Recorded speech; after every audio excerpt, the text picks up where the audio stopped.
together the City Council meeting for the City of Wheat Ridge, Colorado for January 24th, 2020. If you would please stand as you are able and join me in the Pledge of Allegiance to the flag.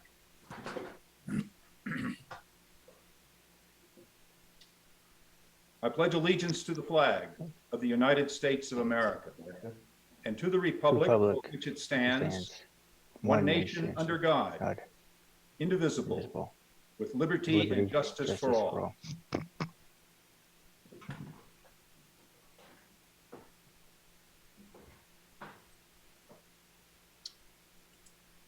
Thank you. Would the clerk please call the roll of the members?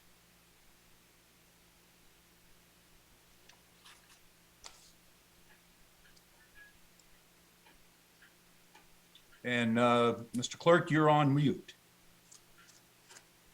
My apologies. Ms. Hutchinson. Present. Mr. Ohm. Here. Mayor Pro Tem Hulteen. Present. Ms. Hobby. Present. Dr. Weaver. I'm here.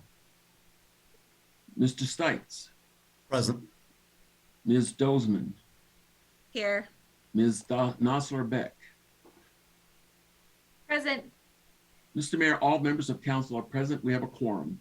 Thank you very much. And councilors, thank you all for being here. In your packet, we have 4 sets of minutes. We have the October 18, 2021 study session minutes, the November 8, 2021 City Council meeting minutes, the November 15th, 2021 study session minutes, and the November 22, 2021 City Council meeting minutes. Are there any revisions or corrections to be noted in these minutes? Seeing none, we will let the minutes stand as presented with our thanks to the clerk. Are there any changes needed on the agenda, or shall it stand approved as presented? That's no changes. We will let that stand as presented. We have a proclamation this month. I'm happy to announce in support of Heart Healthy February. It's something we do every February. I look forward to it. I'm very pleased this evening to have with us Chelsea Kuznick, who is the managing manager or the marketing manager for Lutheran Medical Center. And she was going to be accepting the proclamation on behalf of the HEAL Committee and Lutheran Medical Center. So Chelsea, are you with us? Thank you very much for joining us. Thank you, Mayor Starker, and to the group. And on behalf of Lutheran Medical Center and the HEAL Committee, we appreciate your continued support and recognition of Heart Healthy Month. Heart disease is a leading cause of death in men and women in the U.S., so I encourage everyone to make a resolution and start this year with heart healthy habits by eating healthier, engaging in physical activity, managing your cholesterol and blood pressure to kick off the year on a healthy start. Thank you very much for that introduction. And I would like to now make a proclamation for Heart Healthy Month in February 2020. Whereas February is American Heart Month, a time to increase awareness about heart disease and learn more about preventive measures to reduce the risk. And whereas cardiovascular disease is the single leading cause of death for both men and women in the United States, responsible for 1 in 3 deaths in the United States each year. And whereas every person can take steps to reduce the risk factors associated with heart disease by maintaining a healthy weight, eating healthier foods, increasing physical activity, seeking regular physician checkups, and refraining from tobacco use.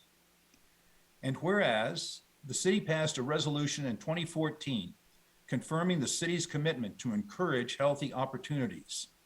And whereas the city's Healthy Eating, Active Living, HEAL is the acronym, committee, consisting of staff from Lutheran Medical Center, Kaiser Permanente, Jefferson County Public Health, Local Works, local businesses, and residents, is focused on promoting healthy opportunities for Wheat Ridge residents and businesses. Now, therefore, I, Bud Starker, Mayor of the City of Wheat Ridge, do hereby declare the month of February 2022 as Heart Healthy Month and encourage all citizens and businesses in Wheat Ridge to participate in this effort by participating in heart healthy activities, screenings, and informational classes. Signed on this 24th day of January 2022 by Bud Starker and countersigned by our clerk, Steve Kirkpatrick. So Chelsea, I want to thank you very much for being here to accept this presentation and for doing the work that you do and with the HEAL Committee and the other citizens and businesses in Wheat Ridge to really bring this to life in our community. It's very important. And I think we have a very healthy community with healthy attitudes, and we really appreciate your support of that. So thank you very much for being here tonight. Thank you all so much. We appreciate your continued support. Okay, thank you. All right, we are going to put that one away. And let's see, we are going next to our public's right to speak. The public may speak on any matter not on the agenda during this meeting for a maximum of 3 minutes under the public's right to speak. We'll ask in a minute here for you to raise your hand and we'll bring you into the meeting. You will have 3 minutes. We'll have a timekeeper showing you when the time starts, and then we'll have a countdown at about 30 seconds. If when you come on to speak, if you would please give us your first name and your last name, if you would spell your last name for the record and give us an address for the record, we would appreciate that. Your time will commence when that is done. We have a study session immediately following this meeting. It is in our rules that we are able to take comment either at the time that we take public comment for a regular meeting. We're also able to, at that time, take comment on the special studies item, and that is item number 1, the delegation of private activity bond cap to Foothills Regional Housing. And I know that there may be a number of people who want to speak on that. So at the conclusion of our public's right to speak on the meeting, on items not on the meeting agenda items, we will take comment on that special study session to make sure that we have ample opportunity for people to speak on the study session item. When we get to that, when we open up the study session, I'll also take any comment that hasn't been heard on that item at that time. So we'll take it at both times in the interest of having a full discussion or an opportunity to speak anyway. So I'm going to ask Ms. Scheck if there is anyone, if you would like to speak on any item not on the meeting agenda, please raise your hand in the virtual format. It's located at the bottom of your screen, I believe, with the raise hand icon. And I will see if we have anyone with their hands raised. Mayor, we currently don't have hands raised. And I'm sorry, did you say you're just at this point taking comment on anything not on the agenda, so not including the study session? That's right. We'll do that in a moment, but I want to make sure that we take any meeting public comment on any item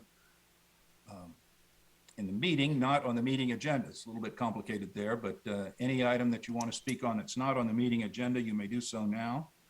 And if I don't have anyone ready to speak on that, okay, we will also take comment on the study session item number 1. So if you would like to speak on that item, we will take that comment now if you would like to make it. And I will ask if there are any hands raised for the study session agenda item.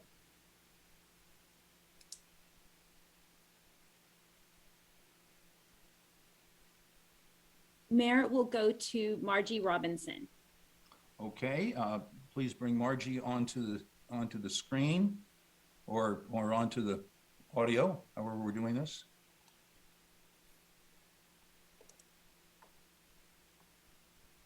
Okay, I see Margie Robinson. Margie, if you'd like to unmute yourself, give us your name and spell your last name and give us an address, and then you'll be able to continue.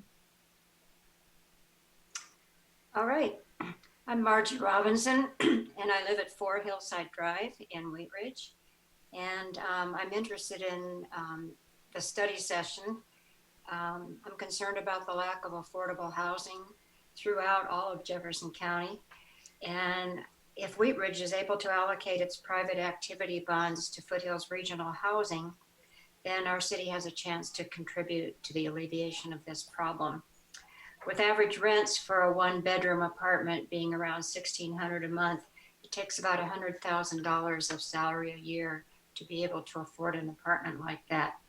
Many of our lower income but totally essential workers like grocery store workers, preschool teachers, firefighters cannot afford to live in the county where they actually work. So I strongly support all efforts of the city of Wheat Ridge to increase the stock of affordable housing. Thank you. Thank you very much. We'll bring our next speaker on. Mayor, I don't see any hands raised. And just as a reminder, we typically don't bring speakers onto the screen unless their software isn't updated to the level to allow them to speak. But one Okay. thing I am going to do is we do have some callers. I see one hand raised, actually. I see Joy. So we'll have Joy Wallison. And then I'm going to also allow phone callers to talk in case they aren't clear on the unmute. So we'll go to Joy. Okay. And then if there are no other hands raised, Mayor, I'll unmute the just the phone callers. Okay, that'll be great.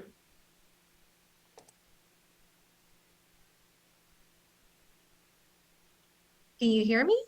Yes, ma'am. Hi. So I actually sent in a note to, oh, I'm sorry. It's Joy Wallison, Wollesen, and I am at 5282 Quail Street in Wheat Ridge. And I provided a 2-page document earlier today in opposition of the affordable housing project at 54th and Miller. Okay, thank you. And so I just wanted to reiterate the 4 areas that I highlighted in that document regarding compatibility, safety with transportation, safety with what typically goes on at the other Foothills locations, and then of course the impact that it provides on schools. You know, I'm a commercial real estate broker by trade, and so I just wanted to make sure that the 2 pages of documentation that I provided had been received. It showed online that it had been, and if anyone on this call had any questions about what I provided. The document has been received by council, Yes. so I can confirm that. Okay, awesome. So I didn't know if there was like a public, you know, just Q&A. You know, I think for a lot of the residents, we don't even really know what's proposed there.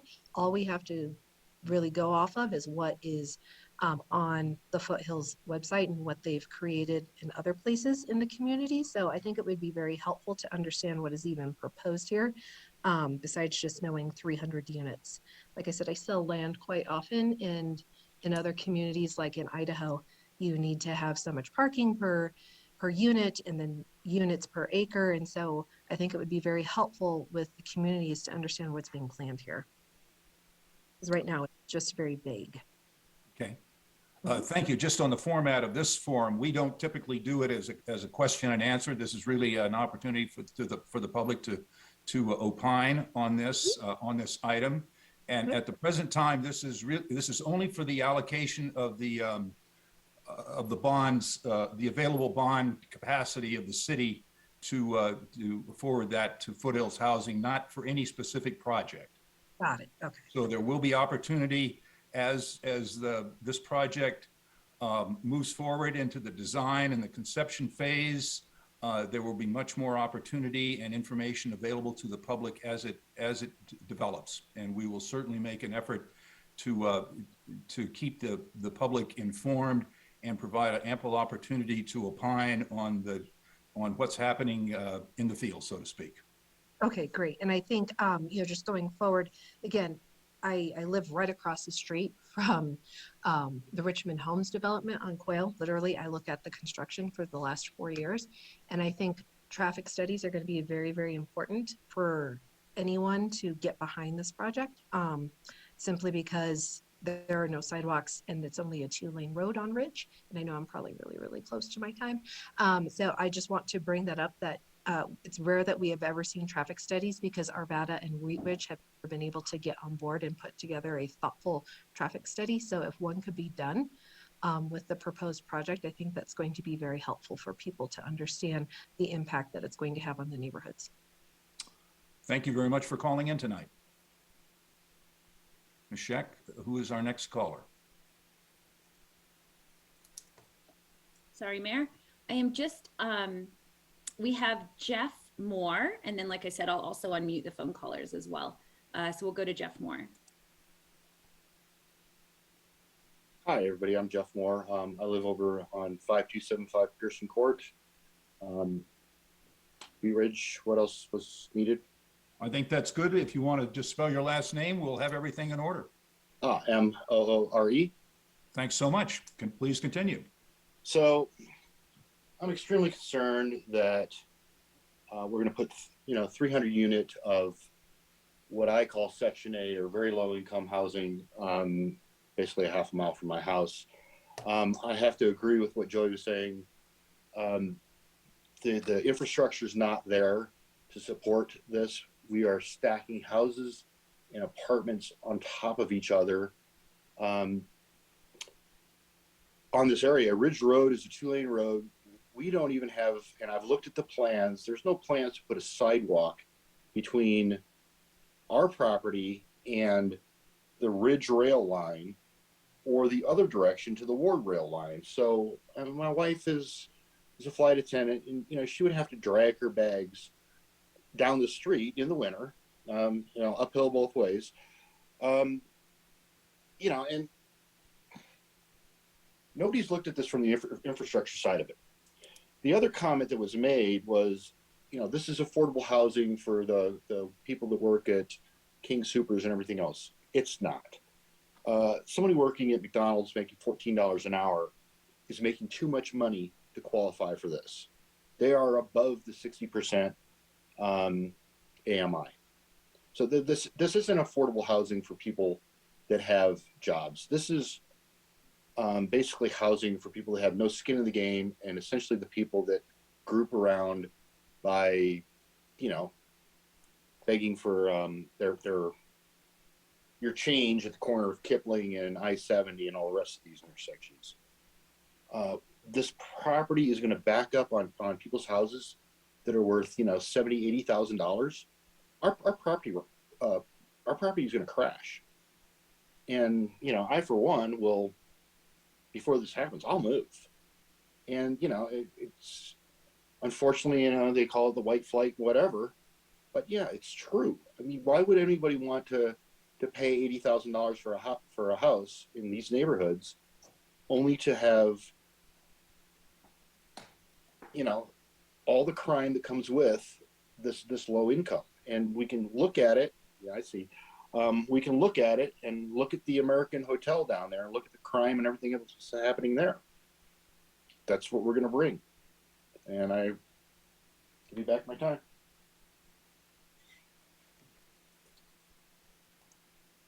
Okay, Mr. Moore, thank you very much for your comments tonight.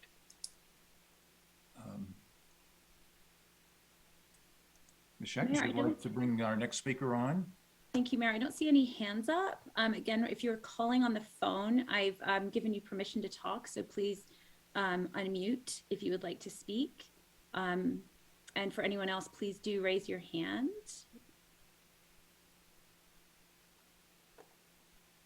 I see one hand, Mayor. We have Ali Vance. Okay, Hi, Allison. Can you hear me all right? We can. yes. Excellent. Thank you. Thank you for allowing me the opportunity to speak and for the opportunity to attend the meeting this evening. I am also hoping to speak in opposition to the development going in at 54th and Miller. There have been meetings around. Pardon me, Ms. Vance, would you please give us spell your last name and give us your address, please? Yes, Vance, V like Victor, A-N-C-E. Address is 10542 West 54th Place in Arvada, Colorado. Thank you so much. Please continue. Thank you. So 54th and Miller, the site zoned actually backs up to my property. So I will border this property. I have concerns about it just simply from a a capacity standpoint. It's not a large plot of land. This plot of land is surrounded by single family homes. With the amount of units going in, the units I would suspect would be well over the current zoning, which I believe is either agricultural or low, I'm not going to get the term right here, so I apologize, low height commercial. With the number of units going in, you would have a larger or higher rise building surrounded by single family homes, which is a concern. Additionally, I know that other residents have brought up the concerns around traffic. Recently, the 54th, I think it's 54th Avenue, has been opened up for a development on the west side of Skyline Estates as well.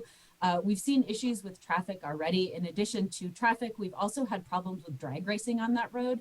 I don't suspect that opening up and bringing in additional houses will improve that. I actually have concerns about safety, especially if it's going to be a large amount of people on a road that is known for people moving quickly, moving above the speed limit. So really just a concern about the number of units going in, concern about the traffic patterns that have already been quite disrupted by some of the recent development in the area. And overall, it sounds like some of the other residents have expressed similar concerns about low-income housing going in right next to a fairly high-end neighborhood. And I would simply ask the council to please consider, if this was going in and bordering your property line, to please consider how you would feel about something that would look into your bedroom, to look into your backyard, to border the place where your kids play in the yard, and bringing in traffic for the road that borders your backyard. Thank you, Ms. Vance. Mayor, I don't see any other hands raised at this point, but we do have someone on the line, I believe, who'd like to speak. If your number ending 1737. Yes, thank you. My name is Sean Thiel. I live at 5344 Oak Court in Arvada. Last name spelled Thiel. Okay, I appreciate please continue. thank you. I appreciate the opportunity to voice my displeasure, I think would be the polite word, for not only the state of Colorado looking to sell this over to the city of Wheat Ridge, which I'm in favor of. I think that would be great. And if the land was actually developed in the old ridge homes and the asbestos that was removed in there properly, would be great. However, I have a major concern with the lack of communication between the city of Arvada and the city of Wheat Ridge, and now you might as well throw in the state of Colorado. The ridge at Ward Station has 102 units at roughly $507,000 and up. I mean, Haskins Stations, when it was sold, Mark Williams, the mayor, oh no, these are going to be affordable housing, 61 acres. You're looking at a minimum house of $754,000 and going up from there. I hear a lot of talk from the city of Wheat Ridge about we want to have a connected community, and you're looking to spend over $116,000 on a pedestrian bridge down by Ward Station. I applaud you for that, and I think that is great. I think it is greatly oversighted that there is no connectivity with what you're talking about and connecting the city and wanting to be progressive, but yet there's 54, feet of sidewalk that is not connected. 640 feet on the ridge line and 600 feet up on 54th Avenue. You talk about having bikeways and connecting the city and all this, but yet it's never been done. It's not on the plans for this one as well. I contacted the state of Colorado several years ago and asked if this would ever be done, and they said only if we improve this property. I'm not opposed whatsoever to this property being developed. What I am opposed to is Section 8 housing, which is truly what this would be. I would love to see a Venn diagram with Section 8 housing and the higher crime rates that do go around that. And for those that say it doesn't, there's studies on both sides of the table that you can look at. But for those of us that live in a 318 unit development, Skyline Estates, I am our HOA board president. I don't want to speak for our entire board, but as far as the voice of the community, Section 8 housing does not belong to $800,000 houses right next door. If they were apartments that were truly affordable living, and this is what Remington Homes tried to sell to the city of Arvada, and they bought it, they signed off on it, and literally in the first meeting it was, well, these are These are homes for teachers. And I remember a teacher standing up and saying, I have 15 years of experience. I have a master's degree. And they said, well, this will be your kind of house. This will be your kind of townhomes. And when they said the price of it, she said, that would take my entire month's salary. And to think that this is going to be even less than what was sold as a fake bill of sale from Remington to the city of Arvada. I'm disappointed that the city of Wheat Ridge, one, didn't communicate out to anybody of the surrounding areas without us having to find out on next door about, oh, hey, here's a development and we want to change zoning from what it is now to then an R4 and R8 or whatever. Mr. Chair, I'm disappointed. Can you complete your presentation and we'll move on? Yes. I would ask for the city of city of Wheat Ridge to look at this differently in this property. Development of it, great. Section 8 housing, not at all. Thank you very much. Thank you, sir. Ms. Scheck, our next speaker. Mayor, I don't see any hands up and I don't see any callers unmuting. Okay, I'll give it one more chance. If you would like to speak on this item and you're on the telephone, please unmute yourself and ask to be recognized. We will bring you into the meeting. Mayor, we do have a couple of hands up now. We'll start with Dwayne, and then we'll have Tom and Kim Vanderveen on deck. Okay.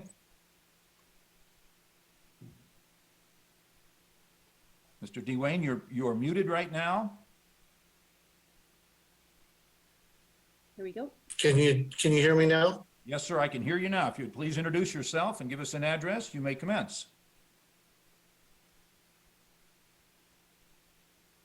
Thank you. My name is Dwayne Crowder. Last name is Crowder.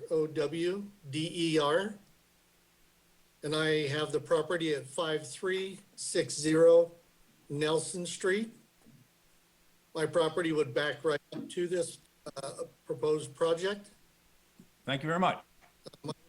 Here in the meeting, I heard Joy, and I've read her document that she submitted.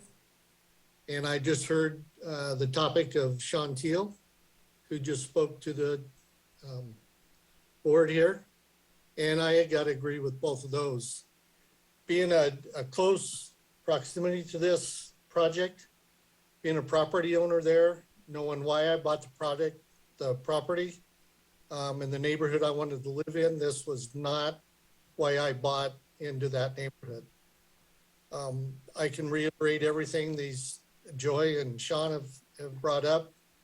Time, traffic, density, traffic patterns, safety, it's all the same concerns. This is not a neighborhood for this project, and I'm strongly opposed to this thing going in. Thank you very much. Ms. Scheck, do we have another speaker? We do. We have Tom and or Kim Vanderveen. Can you hear me okay? Yes, sir, we can. Okay, my name is Tom Vanderveen. My wife is here with me, Kimberly Vanderveen. We live at 5377 Parfet Street. It's the little Arvada part. Spell her name. Oh, Vanderveen, V Victor, ANDERVEEN. Thank you so much. My wife and I are in opposition of this. Little background, I was a Arvada police officer for 35 years. Retired 4 years ago. When I was with Arvada, I was involved in a couple of the projects of the low-income Section 8 housing in Arvada and other jurisdictions. I have seen the other side of it in regards to the crime and what happens when these are built and what comes with it. That's my big concern, is what's going to happen with the neighborhood. And like other neighbors that I've talked with and I've been involved with, I'm really worried about the crime that's going to come with this, the amount of units that are going to be built, and then what's going to happen to our property values. We're seeing a lot of the crime problems already because of all the hotels down there at I-70 and Kipling, and the train. Numerous crime stats that are showing that it's going up. And again, I just have major opposition to this being built in that location. And then just to the south of it, at the Wheat Ridge Regional Center, there are registered sex offenders that are over there, and you're going to border this up to that property over there. And I'm just wondering, will the people that are going to be living there know what goes on over at the Wheat Ridge Regional Center? So thank you very much. Thank you for your comments tonight. Ms. Scheck, our next speaker. I don't see any other hands. Oh, there we go. Branny 3. Okay. And Branny 3, you're muted, but now you are not. If you would give us your name and address. Okay, my name is Ann Brown, BROWN, 11437 West 55th Lane, Arvada.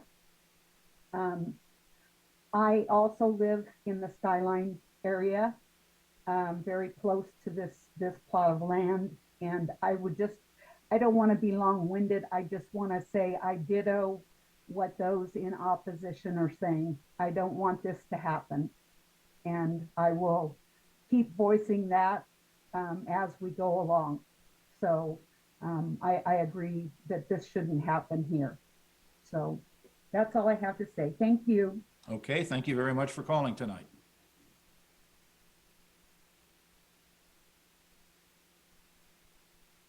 Are there any further callers?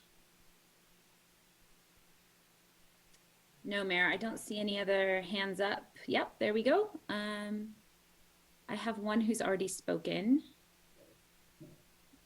You may only speak on this item one time in tonight's meeting. Thank you, Mayor. I don't see any other hands up, Mayor. Oh, sorry, one more.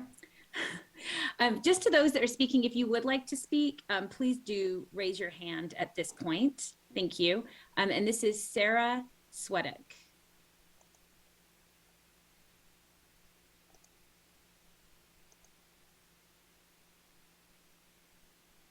Sorry, can you hear me now? Yes, I can hear you. Hi, I'm Sarah Sweedock. I'm at 5222 Quail Street in Wheat Ridge. We've had over that like 2 streets that are Pierce and Quail, and we've had a lot of homeless people that come in the middle of the night, you know, because of that field across the way, just ringing our doorbells. We've had the police come many times. So I guess I'm just completely opposed to having them be even closer in this area. So I just wanted to, you know, voice that. We've had many incidents with many children in the area, and I just hope to kind of keep that at bay.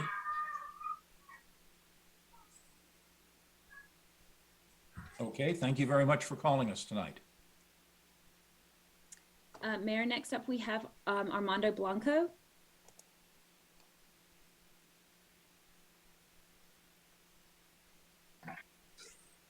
Okay, Armando Blanco, 5396 Nelson Street, Blanco, BLANCO. I would also be bordering the property in this project in question.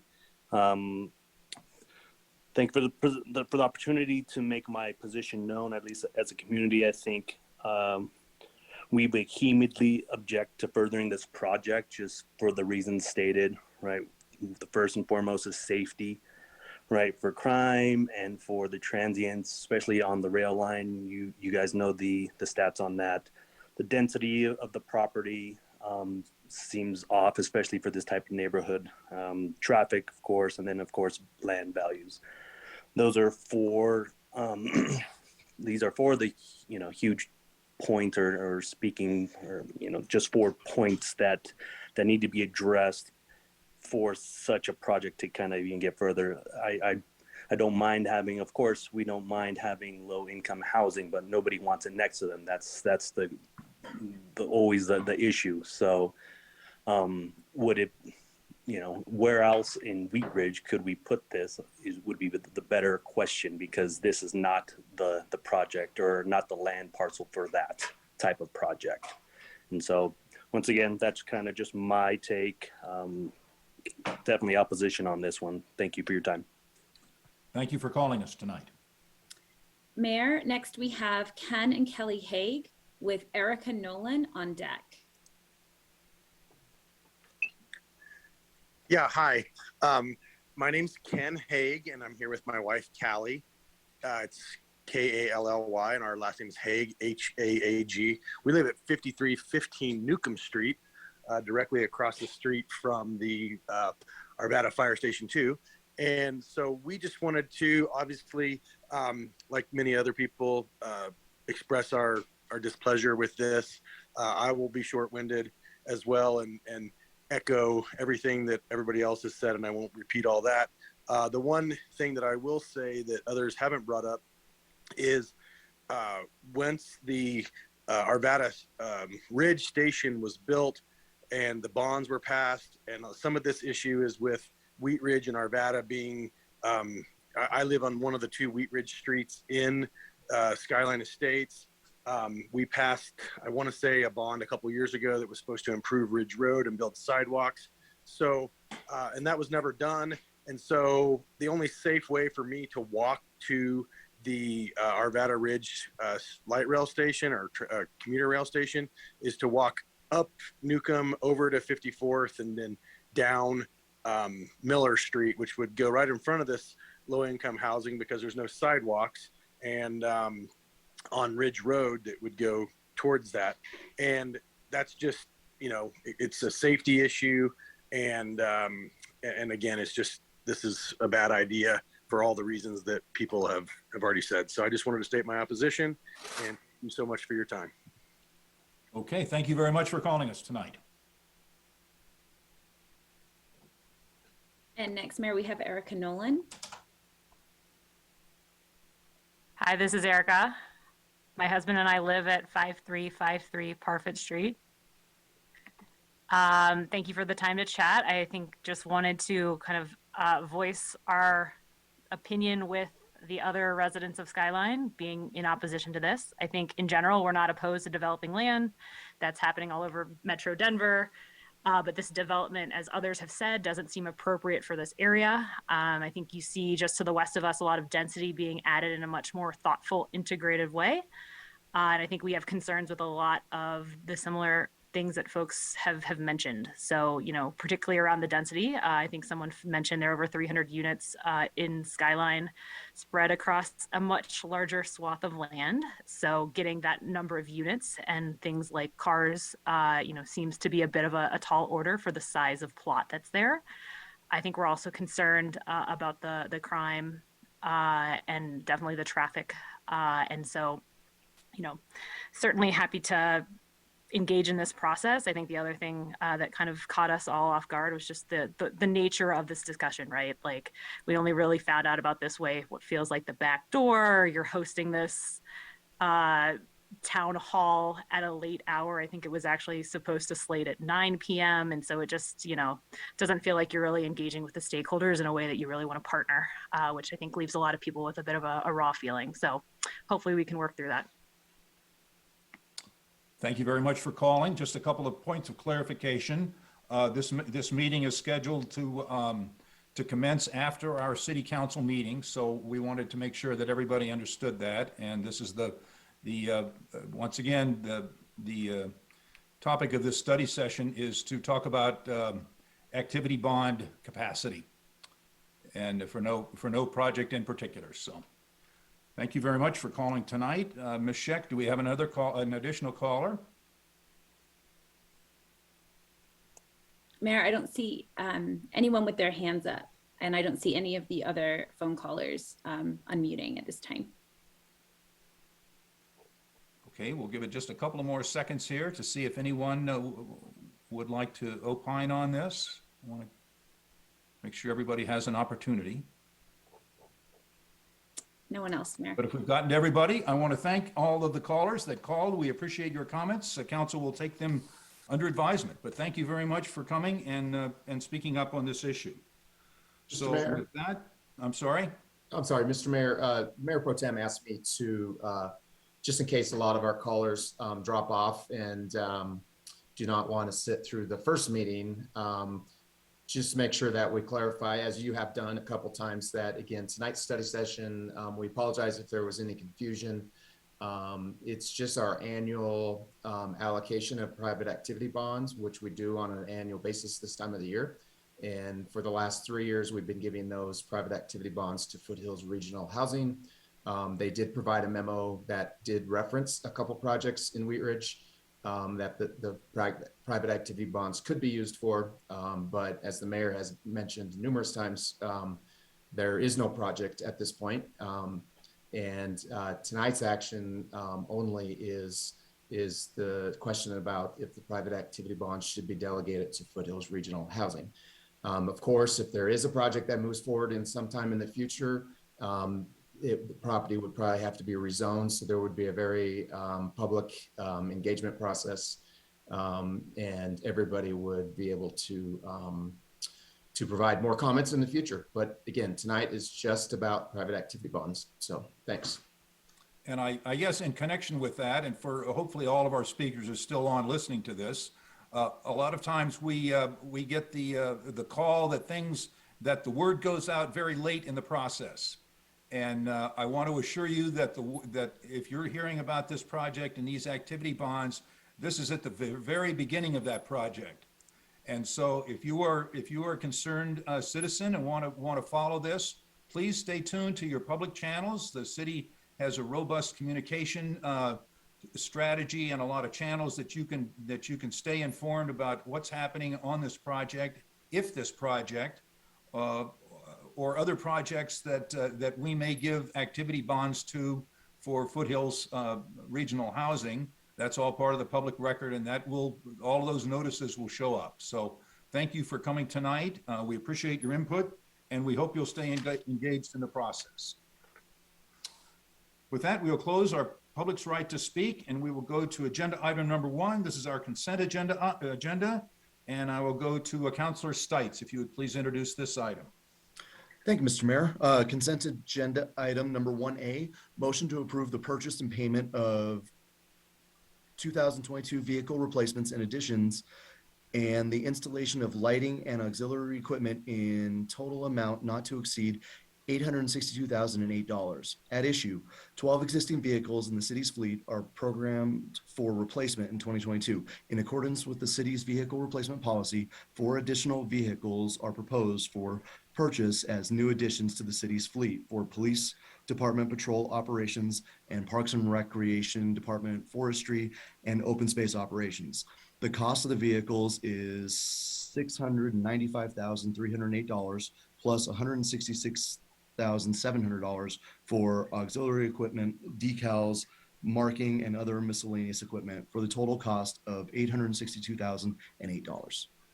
Thank you very much. This is a resolution of the council, and it is our consent agenda. Councilor Stites, a motion is in order.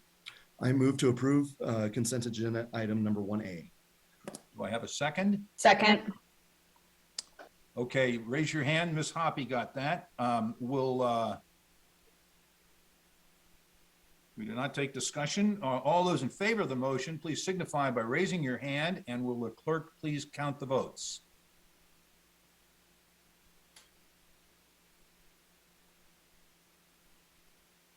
Mr. Mayor, the motion has passed unanimously. Thank you very much. We will now go to agenda item number 2. Councilor Nosler Beck, would you please introduce this item? Thanks, Mayor. Motion to approve an amendment to a contract with Short Elliott Hendrickson Incorporated out of Denver, Colorado, and subsequent payments in an amount not to exceed $592,858.94 for the professional services to complete the construction plans and specifications for Wheat Ridge Ward Station pedestrian bridge, plaza, and trail improvements. At issue, Short Elliott Hendrickson Incorporated, SEH, was contracted to perform design services for the pedestrian bridge, plazas, and trail improvements at the Wheat Ridge Ward Station area in 2019. That contract was suspended in 2020 to divert funding from this project to the Clear Creek Crossing Hook Ramp project. Renewal Wheat Ridge issued bonds in 2021, of which a portion of those bonds have been allocated to complete the design, construction, plans and specifications for the pedestrian bridge, plazas, and trail improvements. An amendment to task order number 5 of the contract with SCH needs to be approved to restart the design of the pedestrian bridge, plazas, and trail improvements to prepare, sorry, a lot of reading. Trail improvements and prepare construction plans and specifications. Very good. You were just about there. So, thank you. This is going to be a resolution of the council. Mr. Goff, that was a pretty good description. Do you have a further staff report? I'll ask Mr. Johnstone to see if we have, I know Mark Westbrook's online, but Ken, do we have anything else to add? Patrick and Mayor, we do have a presentation to get you back up to speed. So I think Mark's presentation is going to cover both this agenda item and the next agenda item. So I'll turn it over to Mark with a short slide deck. Okay, thank you, Mr. Westberg. Looking forward to a presentation. Hey, are you guys seeing the presentation? Yes, we do. Thanks. I just always want to be sure before I take off talking here. So as Ms. Knopfler-Beck talked about, we're doing this for both SCH and HDR. This presentation will cover both. This item is for SCH, but since they're related, we thought we'd just cover them both at the same time. The original contract was awarded almost 2.5 years ago. Back on June 24th of 2019, it was for a little more than $500,000. And in the process of that one, for the bridge and the trail and everything, we got to 30% plans, and then we thought we were overrunning our budget, and so we went through a really quick little value engineering exercise with the consultant, and managed to trim that back down to the budget that we thought we had available. And then as the issue statement, Ms. Knopfler-Beck said so well, the project was put on hold. With HDR, we also awarded that contract the same night. Their contract was almost $120,000 to do the right-of-way acquisition we needed. They had not done very much at all because they were waiting on the 30% plans to get finished up before they really dove into trying to acquire the right-of-way, because some of the right-of-way and the easement areas were changing because the design was moving around. So both contracts were suspended in 2020 due to COVID and transferring those funds to the Clear Creek Crossing I-70 ramps. With the renewal Wheat Ridge bonds in 2011, that allows us to basically restart those projects. And because of the funding that's available with SCH Design Services, their new contract's almost $600,000.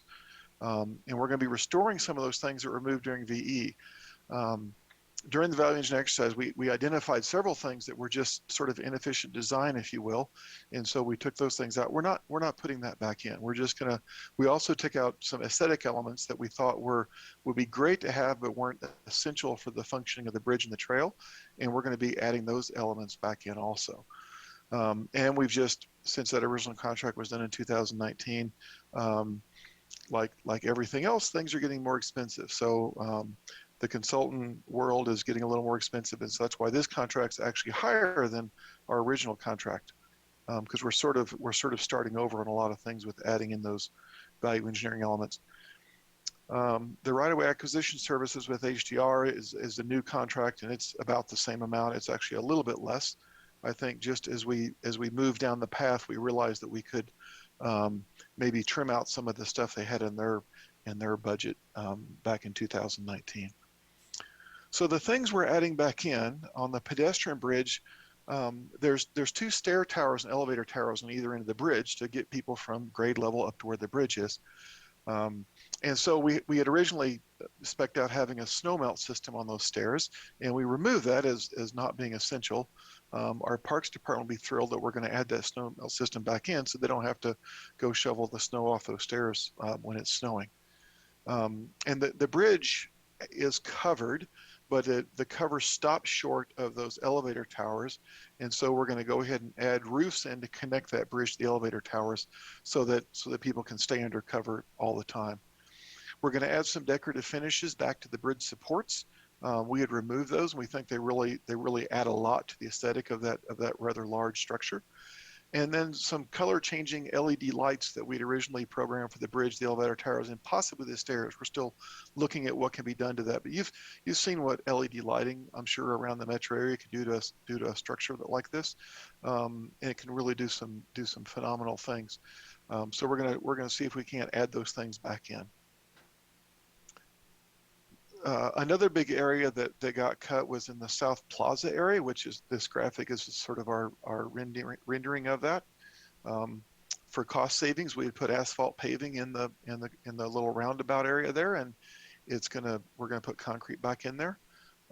We had originally had some seat walls or some raised planters for some of the trees, and people could sit on those as they were sort of, if they were waiting for someone to show up and stuff. We're going to add those seat walls back in. And then the art feature in the middle of that drop-off circle. I said roundabout. It's not going to be a roundabout like you use for traffic stuff. It's just a drop-off circle. So if people hate roundabouts, don't panic about my use of what some people consider to be a bad word. For the trail, we're gonna increase the number of plants. We had a fair number of plants in the original design. We trimmed a bunch of those out, and we're going to get those added back in. We're going to add a second set of stairs so that we can access the trail at 2 locations. The trail is going to be up quite a bit from the ground where those industrial buildings are, and the stairs are pretty expensive to build, and so we had taken one of those out. We're going to add that back in. And then we had a fairly large sort of resting area, an area you could stop and observe the most of Wheat Ridge really from that location. And instead of making that larger, we're actually going to put a second one in. We identified a location to put a second resting area in, and thought that would be a better thing. And then we're going to do some natural looking retaining walls, similar to what we're doing on Wadsworth at the north end. And then we've got some partial acquisitions. We need ground for the South Plaza. The North Plaza is going to be on the RTD property. They had reserved room for us there when they did their original design, because we asked them to, and they did that for us. And then we're gonna look at getting an easement for the trail versus acquiring that. So we're going to be in negotiations with those folks. This is a graphic that just shows. Can you all see my mouse floating around here? Yes. So this is where the actual station is up here. These are the rail lines. This is where the bridge comes across, and then this is that drop-off circle I mentioned. And the trail comes down here to cross at the I-70 frontage road to that undeveloped area on the south side of that. And so we've got to, as I mentioned, we've got to acquire some property to build that South Plaza area. And this is what that looks like today. It's an industrial storage area for a lumber business. It's not terribly efficient because it's that long, skinny triangle. And then for the trail, we're looking to acquire an easement for this area, so that we can save the cost of acquiring that area. We'd like to just get an easement for that.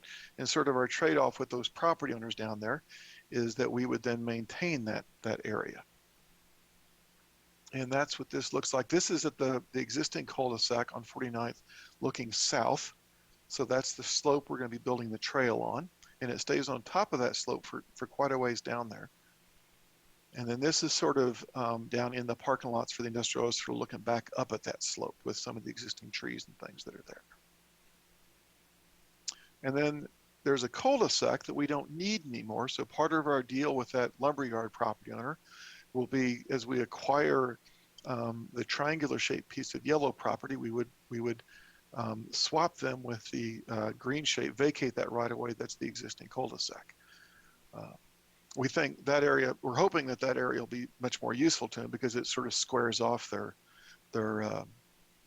ground that they've got to store their materials on. So where we are on the schedule is the design. We're hoping to get that finished through the fall of this year, and then we'd get all the agency approvals by the end of 22. And the agencies are RTD, BNSF, and the Public Utilities Commission. We've got to get approvals from all 3 of those guys to put the bridge over. The right-of-way acquisition, we're going to be working on deeds and appraisals and sort of all that pre-acquisition stuff this spring.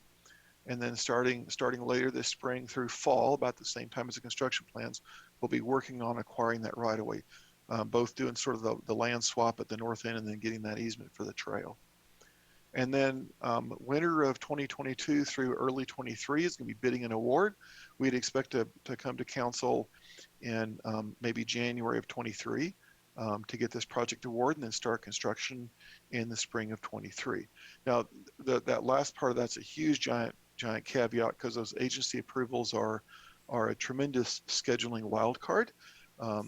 PUC is relatively predictable, but BNSF is notoriously slow to get through their process. So we're hoping to start in 23 sometime with all this stuff. So we'll see how that goes. We've got some really good consultants on both the right-of-way side and the design side that are very familiar with working with both the PUC and BNSF, and that's the guys we're trying to award the contract to tonight.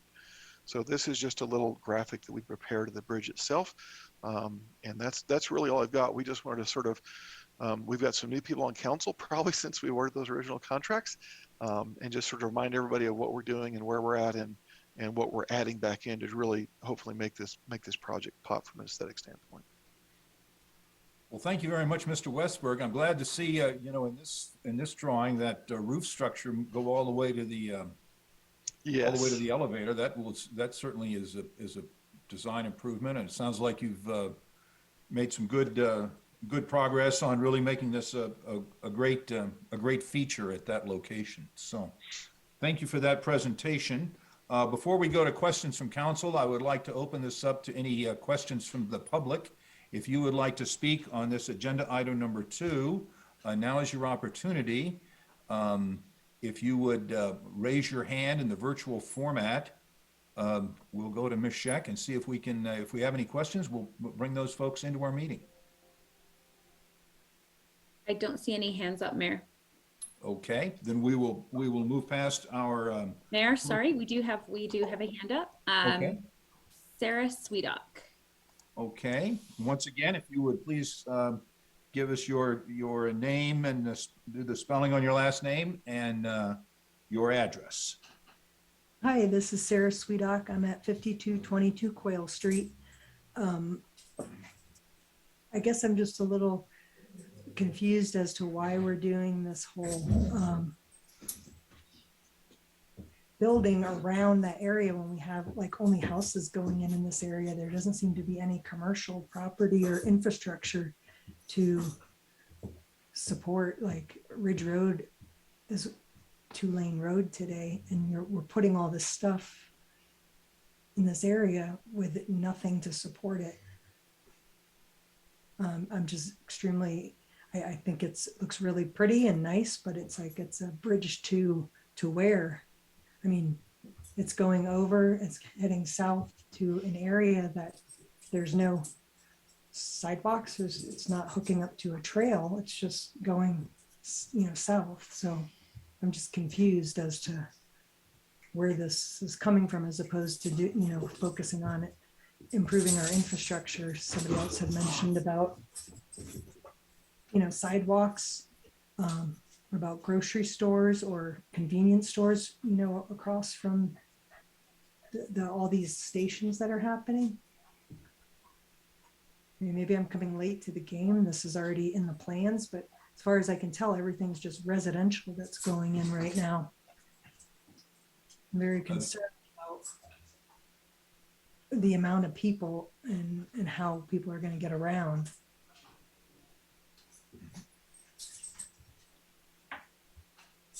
Well, I can certainly address at least the traffic, some of the traffic stuff. We've got a separate project that is actually, we're finalizing the plans to go out to bid to widen that piece of Ridge Road that's within the city limits east of Tabor Street to 3 lanes.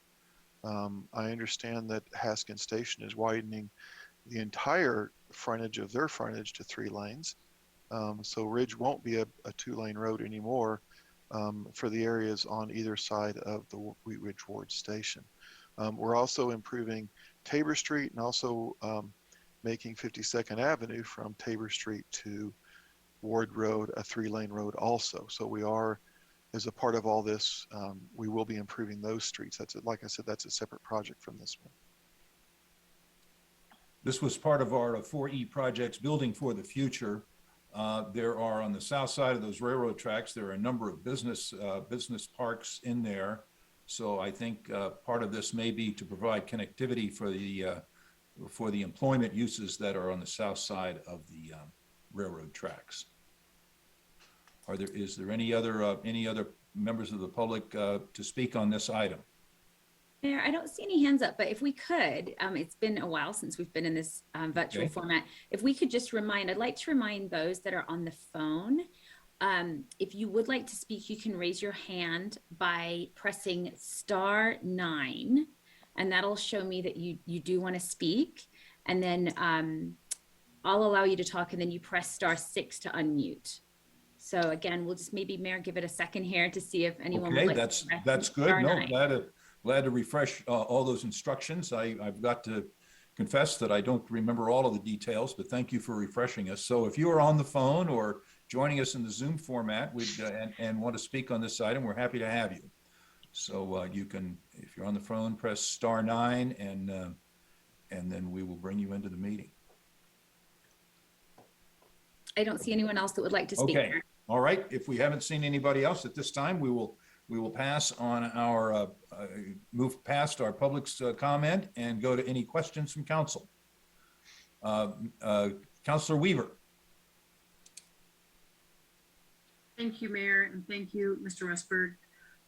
I just have a question about both watering and whether or not, since you have an opportunity here to use some slope, if some of this value engineering can creatively use drainage to water a lot of those plantings. I'm just concerned with our drier and drier climate that that a bunch of new things are going to go in there and be very, very difficult to water. And I just was curious how that had been thought about.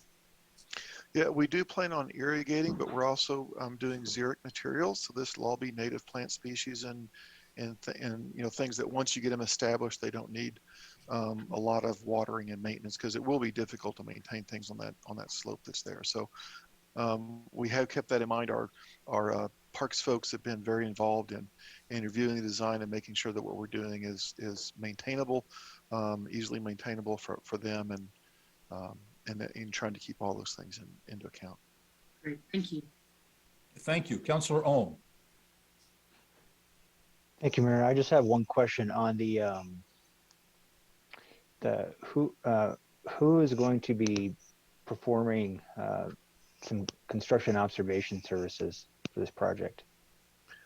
Yeah, so what we typically do is we'll keep the current consultant SCH on during construction to answer design questions about the design, and if they run into some kind of something that we didn't know about, you know, underground utilities we didn't know about that we need to do redesign for, something like that, we'll keep them on board. But for most of these, and so that's why their contract says that they don't have construction observation, that's an exclusion for them. We will typically do some of that inspection in-house, so maybe the work on the trail, depending on what our workload is at the time, might be done by our in-house personnel. If not, if we're too busy with other things, and we are very busy right now, then what we've been doing on these 2E projects is, and now they're a renewal project or renewal Wheatridge projects, we would be hiring AECOM to do that inspection for us to help us out.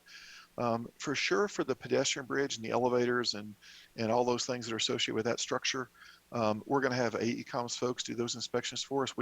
Our guys are pavement and drainage guys. They're not elevator and ped bridge over railroad tracks guys. So we're going to be hiring AECOM to help us with that construction observation. Thank you. Thank you. Any Councilor Holteen? Thank you, Mr. Mayor. In response to a couple of the questions that we got on this and some comments earlier, I am curious, just tangentially, if the city is having any discussions about improving the bike ped connection over I-70. You know, right now Tabor Road is an incredibly narrow bridge, and I'm just curious if there's any discussions happening like within the city and with CDOT about options to provide better bike ped connectivity, other than asking them to share that very narrow Tabor Bridge with the trucks. We do have that on our list of projects, which is pretty long right now. for a lot of things. There are some challenges with trying to do something with that Tabor overpass. I think probably the best option is to do a separate structure to the side. So we've been sort of very conceptually looking at doing something with that and looking for funding sources to help us pay for that. We've also got to, not just get over I-70. We've got to get from I-70 down to 44th and then the rest of the way down the creek, which has its own set of challenges from right-of-way widths and other things. But yeah, it is on the list of things that we're sort of looking at. Don't know if it'll make the cut for the newer Wheat Ridge funding, but it's certainly something that we as staff are exploring. Great. I have been doing a lot of work with the new federal funding that's coming through with the bipartisan infrastructure bill, and there's a lot of bridge money and there's a lot of innovative money for bike ped stuff. So I'd really encourage the city to, look at that connectivity network from this catalytic investment with our transit stop to make sure it's connecting with our multi-use regional trail, so that we're really part of a robust network that's serving everybody. So thank you. Councilor Nosler-Beck.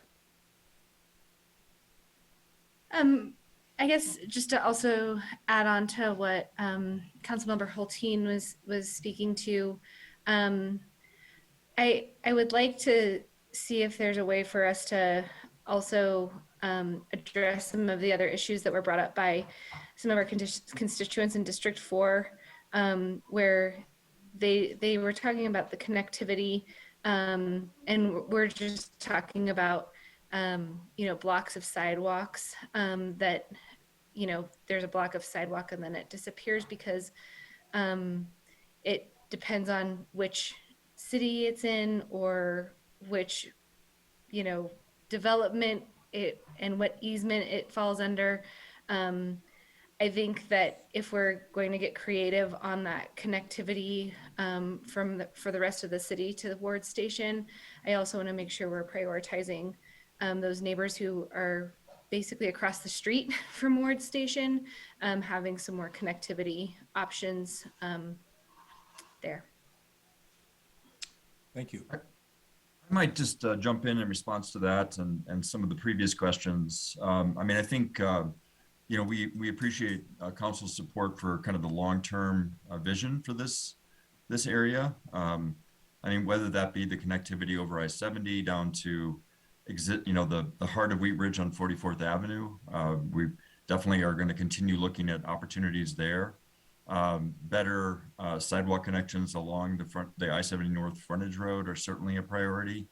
And in terms of where this goes in terms of the bike ped improvements, there are two large development sites adjacent to the two ponds that are between the frontage road and I-70. The western of those two is zoned for mixed use development, and the eastern of those two is zoned for a mix of commercial and hospitality. So we anticipate that these improvements will provide connectivity to those parcels and points beyond. Thank you for that clarity. Any other discussion before I ask for a motion? Okay, seeing none. Councilor Nosler-Beck, may I have a motion on this agenda item number 2? Let me get back to my spot here. And just as a reminder to everybody, remember the space bar trick. You can just click the space bar to mute or unmute. Okay. I move to approve an amendment to a contract with Short Elliott Hendrickson Incorporated, Denver, Colorado, and subsequent payments in an amount not to exceed $592,858.94 for professional services to complete the construction plans and specifications for the Wheat Ridge Ward Station pedestrian bridge, plazas, and trail improvements. Second. And we have a second by Mr. Stites. Is there any discussion on the motion? Councilor Hoppe. Thank you, Mr. Mayor. I just want to say that I appreciate Renewal Wheat Ridge for taking this opportunity to help us with this funding gap, and the fact that we're able to add back in all of the things that we took out when we value engineered the project, and really get the project that we wanted in the first place is super exciting. And thank you, Mr. Westberg, for your work on this, and I look forward to seeing it finished. Any additional discussion on the motion? Seeing none, all those in favor of the motion, please signify by raising your hand in the screen, and will the clerk please record the votes? Mr. Mayor, the motion passed unanimously. Thank you very much. We will go now to agenda item number 3. Ms. Dozman, would you please introduce this item? Yes, thank you, Mr. Mayor. Motion to approve an amendment to a contract with HDR Incorporated, Denver, Colorado, and subsequent payments in an amount not to exceed $116,710.31 for professional services for property acquisition services for Wheat Ridge Ward Station pedestrian bridge, plazas, and trail improvements. At issue, HDR was contracted to perform property acquisition services for the pedestrian bridge, plazas, and trail improvements at the Wheat Ridge Ward Station area in 2019. That contract was suspended in 2020 to divert funding from this project to the Clear Creek Crossing Hook Ramp project. Renewal Wheat Ridge issued bonds in 2021, of which a portion of those bonds have been allocated to resume property acquisition services for the pedestrian bridge, plazas, and trail improvements. An amendment to task order number 2 of the contract with HDR needs to be approved to restart the property acquisition services for the pedestrian bridge, plazas, and trail improvements. Thank you. This will be a motion of the council. We had a good discussion or a good presentation with Mr. Westberg. Mr. Goff, do we have anything further from staff on this? Nothing more than we already presented. Okay, then I will ask if there's any member of the public who would like to speak on this agenda item number 3. You may do so at this time. We'll ask you to raise your hand in the Zoom format, or hit *9 if you're on the telephone, and that will alert us, and we're happy to bring you in to say anything on this item number 3. And I'll ask Ms. Scheck if we have anyone who's expressed an interest in speaking on this item. No, Mayor. Okay, we will move past our public's right to speak and go to any questions from council. And seeing none, Councilor Dozman, a motion is in order. I move to approve an amendment to the contract with HDR Incorporated, Denver, Colorado, and subsequent payments in an amount not to exceed $116,710.31 for professional services to complete the property acquisition services for the Wheat Ridge Ward Station pedestrian bridge, plazas, and trail improvements. Second. Who had the second on that? Val had the second. Oh, Ms. Nosler-Beck? Okay, we have a motion and a second by Ms. Nosler-Beck. Is there any discussion on the motion? Seeing none, all those in favor of the motion, please signify by raising your hand so the clerk can see it, and will clerk please record the votes?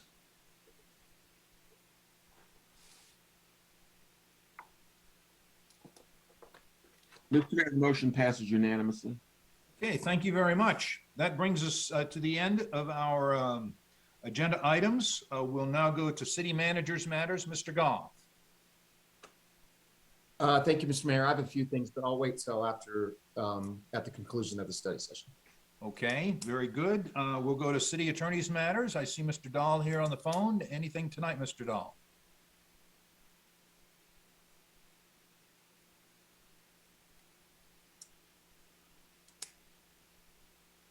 I don't hear anything. I still see he's muted, but if, oh, there you go. Anything tonight, Mr. Dahl?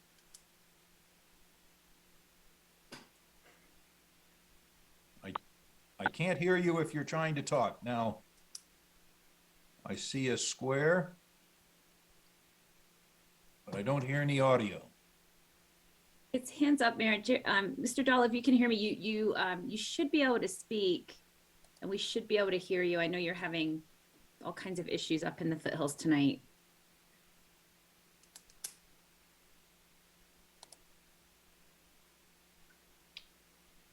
So I maybe we can move on and Maybe out in a remote canyon up there in the hills somewhere. We'll give him a moment to see if he's able to get an audio connection and come back to him.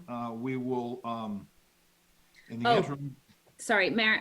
Mr. Dahl texted. He does not have anything for you this evening. Okay, thank you very much. It was good to have communications with you. We will start with elected officials matters. I want to start with our clerk, Mr. Kirkpatrick. I was negligent the last time that we met, and I apologize again. Not to worry. The only thing I want to say tonight is I greatly appreciate the effort that the public works staff has put into keeping our streets clear recently and the long night they have in front of them. We appreciate your help, and we are very, very fortunate to have you here working in Wheat Ridge. I would also like to say to our sworn police officers and our civilian folks, we know that you have been through a very difficult period for the last 2 or 3 weeks. We greatly appreciate your sacrifice and your contributions to our public health and safety. We are with you, and we wish you well. Thank you, Mr. Mayor. Thank you, Clerk Kirkpatrick. Any counselors will do this sort of by raising your hand. If you'd like to speak, raise your hand. Mayor Pro Tem Hulteen. Thank you, Mr. Mayor. I have a couple of things. I'm really excited to announce that on Saturday, February 5th, Councilor Scott Ohm and I will be hosting the annual District 2 community meeting. We will share out kind of highlights from 2021 and talk about what's on the agenda for 2022. And it's also, I give out awards, a Good Neighbor Award to District 2 residents and businesses who have really stood out in the last 12 months as being good neighbors. So that will be held virtually, and you can, anyone who wants to join us can find that Zoom link on the city calendar or email Councilor Ohm or myself, and we'd be happy to send you that information. And we're hoping to get a lot of District 2 folks around the virtual table and just celebrate what we've accomplished and what we're rolling up our sleeves to get done next year. And then the other thing I just want to make a comment on, you know, as COVID has really just created just an unbelievable impact on our community with so many people in my life affected by it. And I know a lot of our small businesses have been tremendously impacted. Even some of our big chains are cutting back hours, closing locations. And I just want to make a comment that we have a lot of great small businesses that are a couple of people, less than 10 people. And when COVID hits those organizations, it's a real hit to that business community. So I've heard from a couple of small businesses, and I just want us to raise awareness that you know, it's impacting our households and our neighbors, but we have businesses that this is really hitting their bottom line. So please be sure to, you know, spend your dollars locally and just have that awareness that, you know, you might hit a business and find out they're closed that day, and it could be because it's run by 2 proprietors and they're doing the right thing, staying home when they've got COVID. So be patient, realize we're just rolling through a lot of disruptions, and as things kind of start to get back to normal, just make sure you're going back to the businesses that you love and supporting our local business owners. Thanks. Thank you very much, Councilor Hulteen. Additional elected officials matters, Councilor Nosler-Beck. Thanks, Mayor. I have a few things. First, I'd like to bring a study session forward where we specifically address some of those connectivity issues that we were talking about in District 4 up near Ward Station. And I'm just hopeful that I can get a counselor to support me in that. It looks like Councilor Dozeman is happy to join you in that. So if we will see if our Mayor Pro Tem can get that scheduled into a study session sometime. Thank you. I guess we'll try to, probably it'd be beneficial to have our public works people do a little homework on that to see what's needed and what's available, and so we can have a discussion. Thank you for bringing that forward. Thanks. I have a couple other things. I was appointed to the Jefferson County IDEA Task Force, which is the Inclusion, Diversity, Equity, and Accessibility Task Force. We had our first meeting last week. And I will just be reporting out on some of the things that we're uncovering and trying to build, I think, more inclusive systems here in the county. And one thing I'd just like to give a special shout out to everybody who's been participating in the Wheat Ridge Equity Task Force. The Jefferson County IDEA Task Force has been utilizing a lot of the same strategies that Wheat Ridge has been leading with. So it's pretty cool to see how things are trickling up and all around in this conversation. So that's that. And then I wanted to give a thank you to folks who donated gift cards to the Marshall Fire folks who were impacted by the fire. I think I saw the most recent was that with over, I think, 20 different municipalities participating, there was over $50,000 collected in gift cards for those impacted. So thank you. And a lot of you have reached out to me directly. I grew up in Louisville. My family's still there. So just thanks to this awesome community for reaching out during this really tough time. So thank you. And then, sorry, I always cry. The last thing I wanted to do is just give a really special thank you to all of our teachers. My family just got through COVID, and a lot of the teachers, especially at Wilmer Davis, the teachers were going through COVID as well, and were teaching from home via Google Classroom while we're getting through this pandemic. It's just amazing how we're all coming together in this and just pushing through as we're in year 2. So just thanks everybody, but a special shout out to our educators and to all those that keep our community moving forward. Thank you. Thank you, Councillor Nosler-Beck. Additional elected officials, Councillor Hoppy. Thank you, Mr. Mayor. I just wanted to say that I have been elected to the board of directors for the Porchlight Family Justice Center, which I am super excited about. And the Porchlight Family Justice Center works with Jefferson County and Gilpin County and coordinates services for victims of violence with 75 other partner agencies. So it's a really amazing little hub that offers a lot of different supports for our community. And if you have not heard of Porchlight Family Justice Center, please look them up. They are doing amazing things.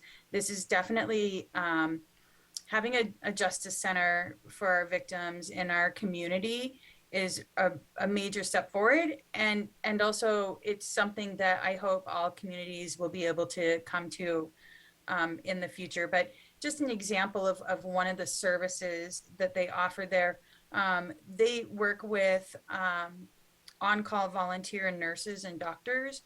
So if someone is a victim of a sexual violence crime, typically they have to take themselves to the hospital to be able to get a forensic examination and have to do that through like a hospital room.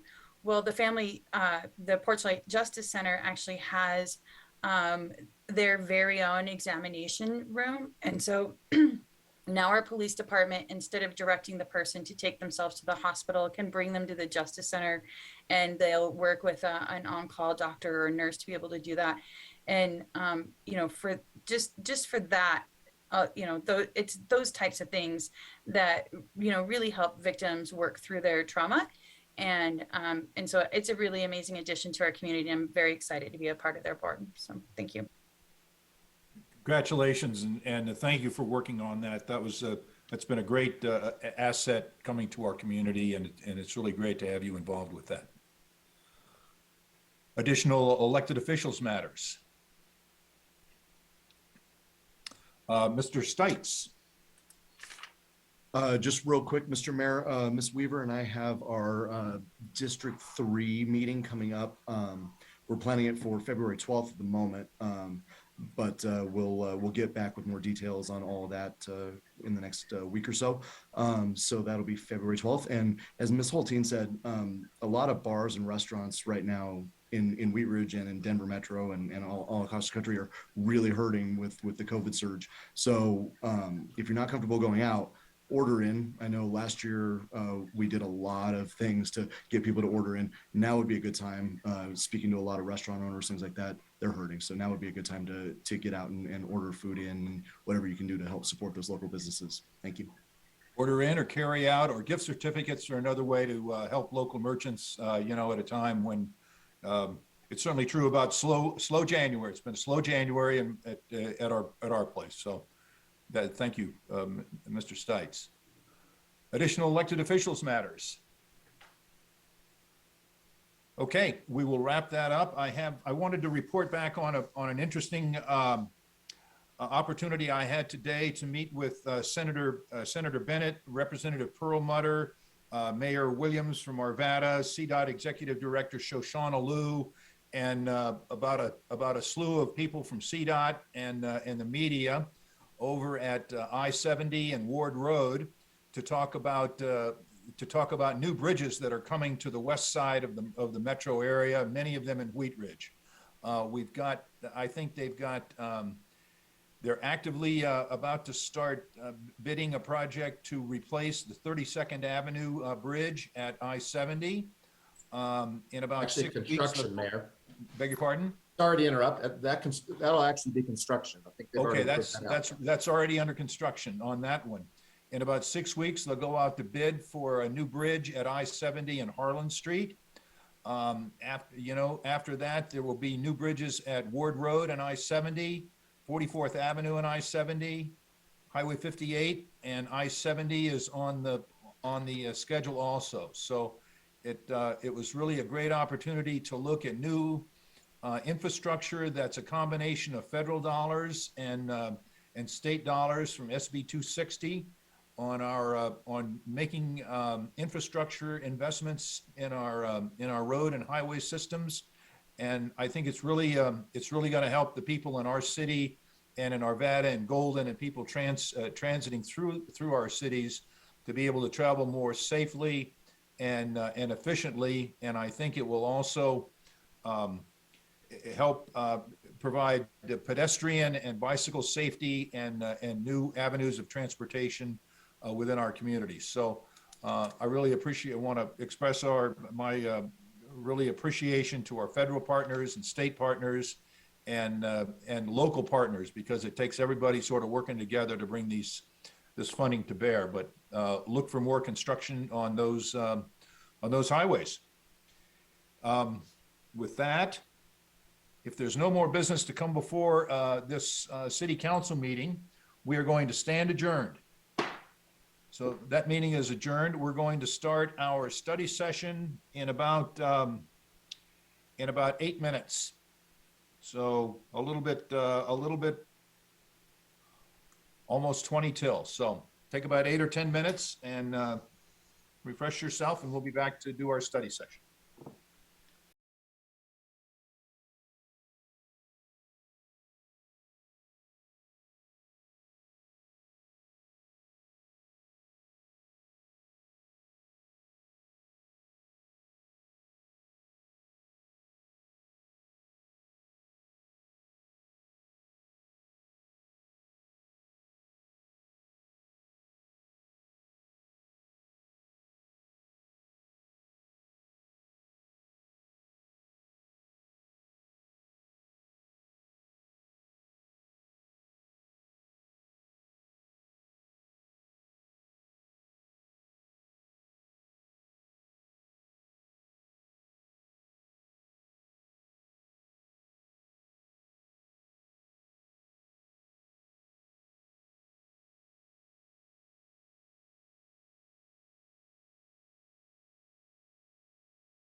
going, I'd like to call to order our special study session for the city of Wheat Ridge for January 24th, 2022. Just confirm that we have the recording on, Ms. Scheck. It sounded like it had gone on, so that's good. And we have all of our staff here. Ms. Nosler Beck will be joining us back, I'm sure, in just any minute now. So our first item is the delegation of private activity bond cap to the Foothills Regional Housing Authority. And Mr. Goff, do you want to sort of kick this presentation off? I will. Thank you, Mr. Mayor. And then we also have, I believe they're in the room, right, Allie? Lori Rosendahl is Executive Director of Foothills Regional Housing, and Amy Case also is with Foothills Regional Housing. They are here this evening and are available. I believe they'll say a few words and they're available for any questions that you may have. But just as a reminder for City Council, this is an annual allocation that the city receives of private activity bonds, which is through the Tax Reform Act of 1987, which is an Internal Revenue Service program. Our allocation this year is about $1.8 million. It's about what we get on an annual basis. This is not cash. This is capacity for bonding for tax exempt bonds for projects. The IRS regulates what type of projects can be that are eligible for these private activity bonds, and typically housing, affordable housing is one of those major projects that most folks use their private activity bonds for. The city of Wheat Ridge has traditionally assigned their annual allocation to the Colorado Housing and Finance Authority or the Metro Mayor's Caucus for single family mortgage revenue bonds. But with the changes in the financial markets back in 2010 and 11 and 12, those types of projects were not financially feasible. There wasn't much investor interest in those types of private activity bonds. So between 2012 and 2018, the city allocated or relinquished its private activity bonds basically back to the statewide balance, and entities throughout Colorado were able to apply for those projects or those private activity bonds. Fortunately, in the last couple of years, since 2019, we've been partnering with Jefferson County Housing Authority, which they changed their name recently to Foothills Regional Housing. We allocated our 2019 and 2020 and 2021 private activity bond cap to Foothills Regional Housing. And the first project was for renovation of the Caesar Square apartments in Wheat Ridge to permanent affordable housing apartments. And then more recently, a portion of our 2021 allocation for the Allison Village project in the city of Arvada.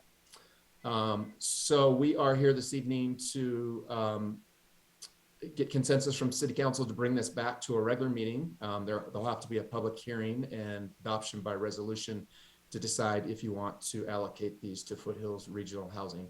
They don't have to be allocated to a specific project. You can just allocate them to Foothills Regional Housing, and they can use them for numerous affordable housing projects within Wheat Ridge and or Jefferson County. So with that, Lori, are you on? Would you like to say a few words, or Amy? Hi, guys. Thank Lori? you so much. Hi, thank you for taking the time to hear us. Apologize for any confusion that we may have caused with our email. What we were really doing was just trying to give some examples of ways we could use private activity bonds in the future. And as you know, we've been able to use your bond cap to build and renovate affordable housing over the past couple of years. The most recent community being our 100-unit brand new community being built in Arvada in Old Town that will house 30 youth transitioning out of foster care, 10 homeless veterans, and then 60 other families, all between 30 and 80% AMI families, so of all different income levels, quite a mixture. families living there. Again, I apologize for any confusion, but when we accept private activity bond cap, we are able to use that for many different projects, communities. We can also issue that bond cap for another development that maybe isn't ours, that could be a private developer or another developer looking to do a build a community anywhere in Jefferson County or in Wheat Ridge. So again, it's not for a specific property. We don't know for sure where we'll use it yet, but we know that we will be able to use it. So I'm happy to answer any questions. I know Amy's on the phone also and can answer your technical questions about bond cap. I'm definitely not the technical guru when it comes to bond cap. Thank you very much, Lori. So we could see if we have any questions. Well, does Amy, do you want to have any more to talk about on bond caps? Yes, can you hear me? We can hear you. Yes, thank you. Hi, Amy Case, Chief Financial Officer, Foothills Regional Housing. Just wanted to point out, technically, the bond cap allocation is really important to us to be able to meet IRS requirements that will leverage in private sector investment, equity investments into affordable housing. We know that drives local payrolls and creates job opportunities, and a lot of that goes into infrastructure development within the city limits too. So the bond cap is one piece of it, but truly the benefit to us is meeting the requirements to have bond cap in our deals so that we can leverage those private equity dollars. So it's very meaningful to the projects above and beyond the actual dollar value of the bond cap. Okay. Well, thank you very much for that presentation. Before we go to questions from council, we did take public comment on this agenda item, but there was robust interest in it. And I will open this up for any individuals from the public who want to speak on this that have not spoken on it before at the first meeting. So if you didn't speak on it the first time, you may speak on this agenda item number 1 now. And I will see if anyone has raised their hands to want to speak on this. Mr. Peter, D. Peter. Oh. Disappeared. Nope, put his hand back down. Okay. All right, I don't see anyone with their hands raised to speak on this, so we will, but we did have good conversation earlier, so we will close our public comment on this at this opportunity and open it up to questions from council. Mr. Mayor, his hand's back up if you don't mind. Okay, I'm sorry. Who is this individual, and let's bring him on to make a comment. Hi there. Can you hear me now? Yes. Yes. Hi, this is Dennis Peter. I'm in the Skyline Estates. Are we talking about the proposal along Ridge Road, just adjacent to the Red Rocks campus? We're not talking about any particular project at this time. We're talking about allocating our private activity bonds, bond cap in favor of Foothills Recreation, Foothills Regional Housing. I see. Okay, I don't have the right agenda then. Okay. Thank you. Thank you.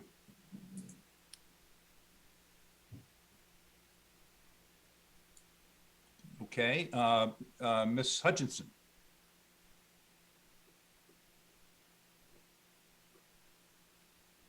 Can you hear me? Yes, ma'am. Oh, thank you. I tried the space bar. It didn't work. Okay. Yeah, I just do have some concerns actually. I would like to know from Ms. Case, when is it that you need to have this money allocated to you by? So I believe the actual deadline, and I apologize, I could confirm with our bond counsel, but I believe the deadline is September for allocation and carry forward before your bond cap allotment for the year would be surrendered back to the state. Yeah, that is correct. Okay, September. Okay, so I heard the information and we supported Caesar Square and also the Allison Village. Those places were there. Got it. Figured it out. You sent out a memo, a letter, January 18th to the city of Wheat Ridge. On that, it states that there were going to be a couple sites. Both sites are located in Wheat Ridge and will be referred to herein as Site 1 and 2. That came from you. All right. I see how constituents are up in arms about figuring this out about what's going on. It states here both sites are located in Wheat Ridge. So in order to approve a bond, but we don't know where it's going to be, it's kind of, I don't like that. And I can see how that really upsets people who live in areas where there is land. I'm not talking about how much houses are or anything like that, but this is land that could be used, but it's not disclosed where the possible areas are. So, you know, city council didn't bring this up. This is from the city and also from, you know, Foothills Regional Housing. It states right in here, both sites are located in Wheat Ridge, and it's bold print and will be referred to Site 1 and 2. This is why people are just, they're freaking out because you want the money, but not stating where it's going to be. And that's kind of backwards. And that's not fair to the people who live here in Wheat Ridge. If you want the money, just state where it's going to go or whatever. That to me is being transparent.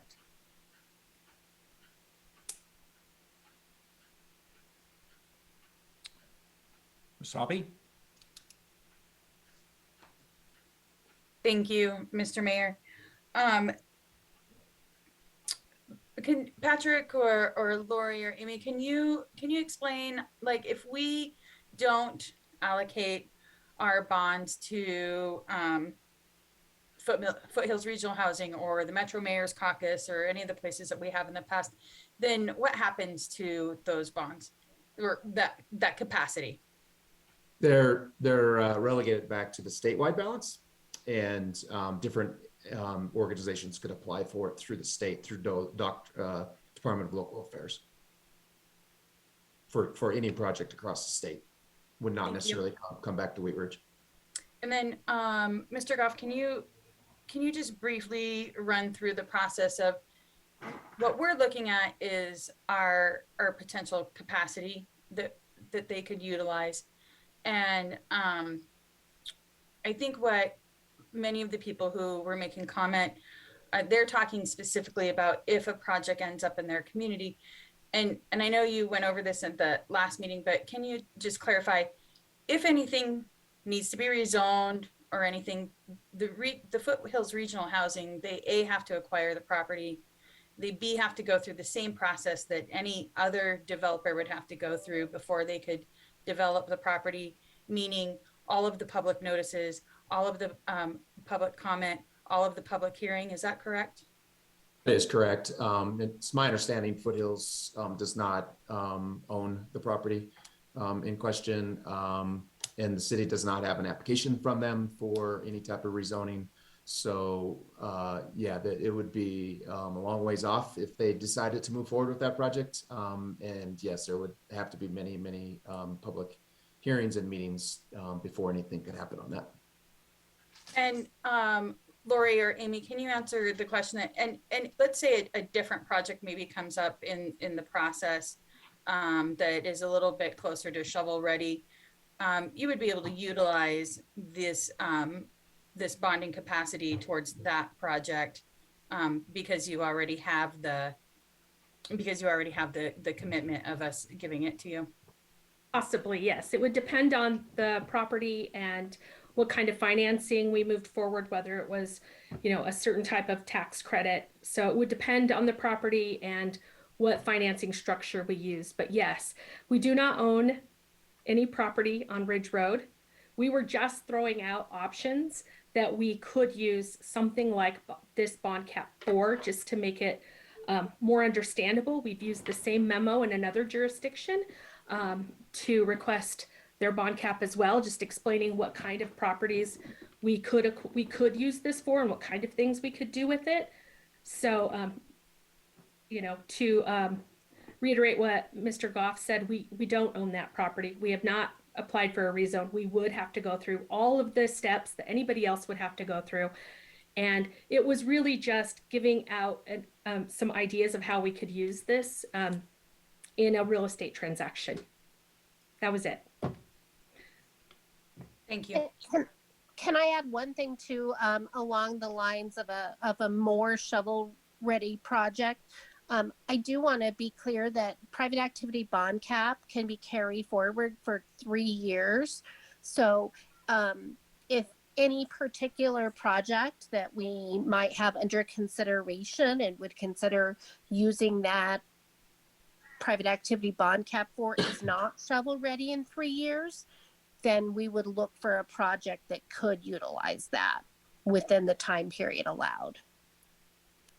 And Thank Amy you, or appreciate Lori, that. and I see Councilor Nosler-Beck has a question also, but I had one that I wanted to ask. And can you tell us, do you work in other communities in Jefferson County and in the unincorporated areas? And what other communities do you work in?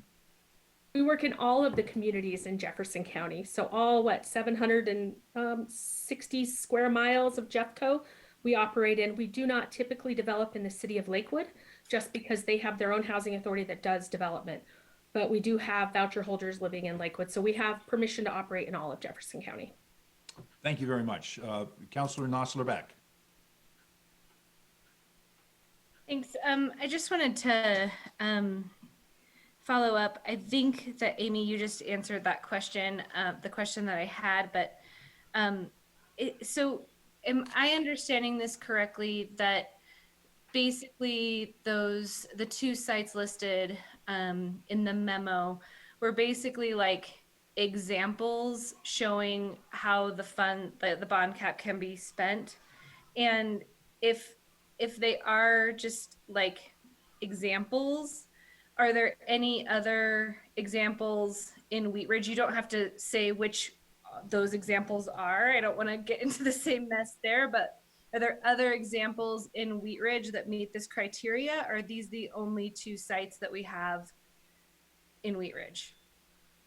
No, I don't think so. I think we also have the opportunity to use bond cap to do redevelopment like we did at Caesar Square at some of our other developments that we own in the city of Wheat Ridge.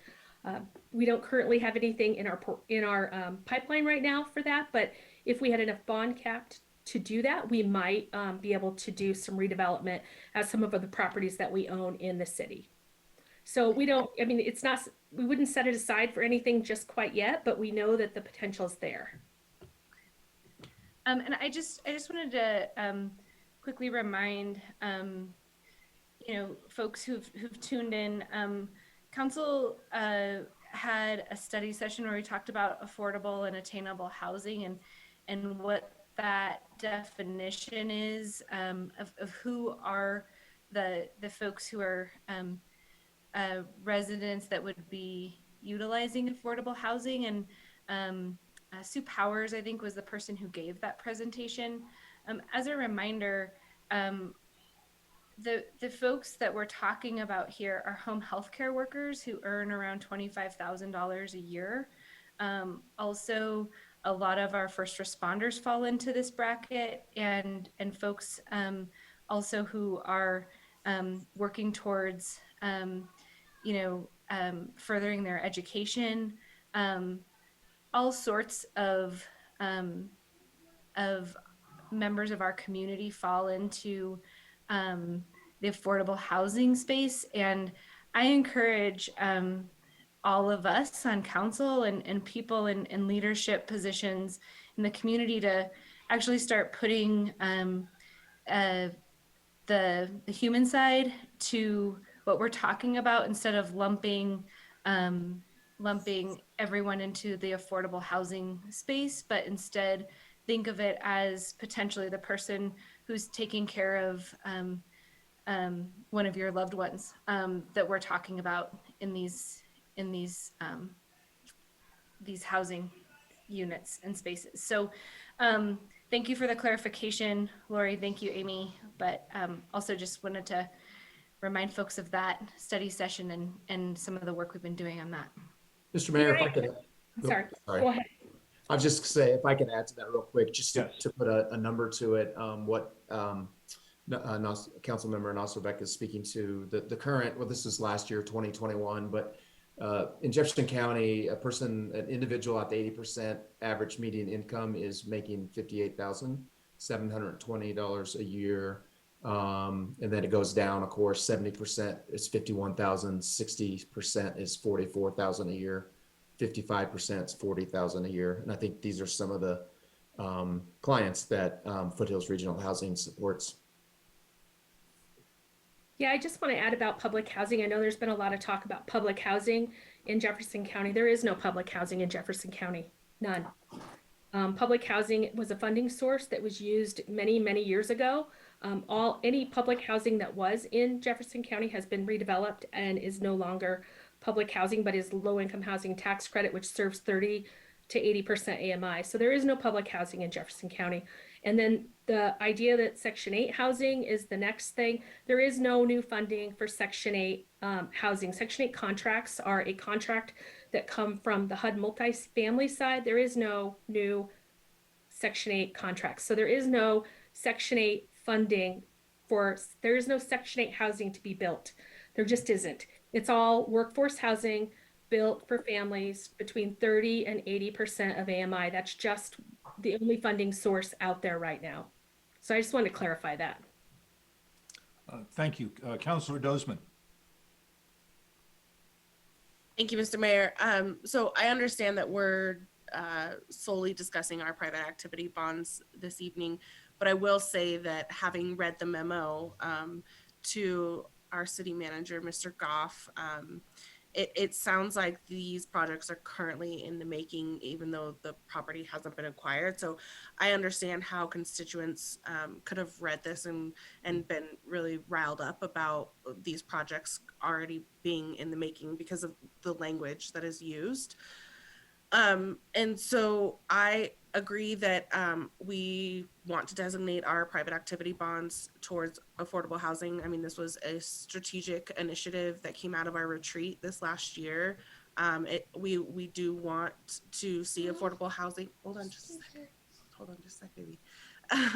Affordable housing in our community. And this was just two potential sites here in Wheat Ridge saying, okay, thank you for considering, sending these private activity bonds to potentially use it within our own community. And it's really easy to talk about affordable housing and then not wanting it in our own backyard. So I want to thank Councilmember Nosserbeck for bringing up like the human portion of this and really considering, and a lot of the comments that I read this evening on Wheat Ridge Speaks was, I support affordable housing, but not within, a stone's throw of this well-established, affluent neighborhood, which I understand everybody's apprehensions. And unfortunately, like the affordable housing, if you're in support of it, it's going to have to go somewhere. And those conversations are going to be had later down the road. But I am in support of designating our private activity bonds to the Foothills Housing, Regional Housing. I think that they've done wonderful projects, including Caesars Square, and they've been good partners. Thank you. Thank you. Additional discussion, Ms. Hutchinson and then Mr. Ohm. Thank you, Mayor. I've just got kind of a generic question here for city staff. What are you looking at for population in Wheat Ridge?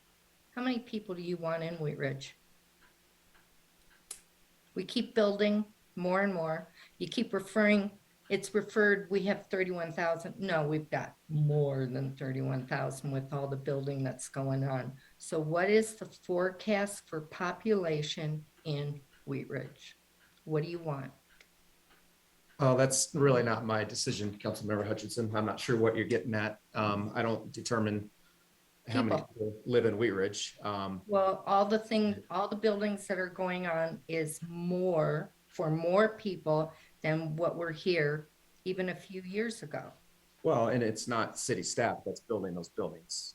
These are private developments that this city council and previous city councils have approved. So I don't appreciate the accusation that council or staff is increasing the population in Wheat Ridge. We don't have a forecast. We are a built out community. City council, we did just get a grant to do a housing affordability study that will look at what our different needs are for affordability. So that will help us determine what type of housing is needed for different income levels. But there's a max limit on the amount of housing that can be built in Wheat Ridge because we are built out. There isn't much space for large developments. I don't know if we have a forecast on what, if every infill development was filled, what that household limit would be. But there are restrictions in Wheat Ridge on how much housing can be developed just because we are built out and there's nowhere to expand to. But it seems like we can. Well, So, yeah, there I mean, are new developments. There are It's new like developments. there could be 2 sites here, maybe 500 apartments or whatever like that. So now instead of affordable housing, we're talking workforce housing. I never heard the word workforce housing before until the developers at Howard Johnson showed up and mentioned workforce. So I understand that totally, but when a memo is sent from Foothills Regional Housing and it states right in there, written, you know, these sites are located in Wheat Ridge and will be referred to herein as Site 1 and Site 2, I can't trust them. And we have till September to do a bond. They need to figure it out. So I guess, you know, we're not supposed to trust what's written, and they wrote it. And that's why people are upset. They just read. Thank you. Councillor Ohm. Thank you, Mayor. I have one question for Hills Regional Housing. Do you ever do a mix of types of uses, say like a senior housing with mixed income apartments with townhomes, all on the same site? Yeah, we could. We'd have to find the funding to do that. That's where it's difficult. Plus, we have to find the land to do that, right? I mean, of course, that's the challenge in all of Jeffco is finding land that can be zoned to do any multifamily development. So yes, that's a possibility. And we have looked into different communities and different mixes. Our property that we are building in Arvada will be a mix of 30 all the way up to 80% AMI. So we will have folks at that higher end and some folks at the lower end. So yes, we can do that and would love to have the opportunity to do it, but we would have to find the right site for that and the right mix of funding. And then the other question I just had too is do you sometimes do like a purchase sell agreement instead of outright buying a property? We always do a PSA. Okay. Anything that we purchase, yes. Thank you. Thank you. Mayor Pro Tem Hulteen.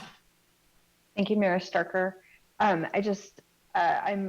definitely supporting that we assign these to our regional housing authority. You know, we as a city really don't have the capacity to do much with that and have that go far. And in the last year, we've had several conversations, you know, starting last year where we approved these for the project in Arvada, which I was incredibly excited about, especially that it was providing housing for kids that are aging out of foster care who literally have nowhere to go. And, veterans who are struggling with homelessness is a priority at the county level. And homelessness really is, it is not something that we can really address exclusively within Wheat Ridge. And so regional, coordination of our resources is really the best way of having the impact. And, the discussion tonight is on how do we want these dollars to have the most impact on the issue that this council has time and time again has said is something that we're concerned about in our city and that we're looking to address in the best way we can. So I'm definitely supporting moving these to, the agency who has the most capacity and is working at the regional level. And I know coordinating closely with the county, which is really where a lot of this coordination comes. Where these dollars ultimately end up is conversations we'll continue to have. And if they end up specifically in our city at specific sites, then again, this is a public forum where that information will come forward.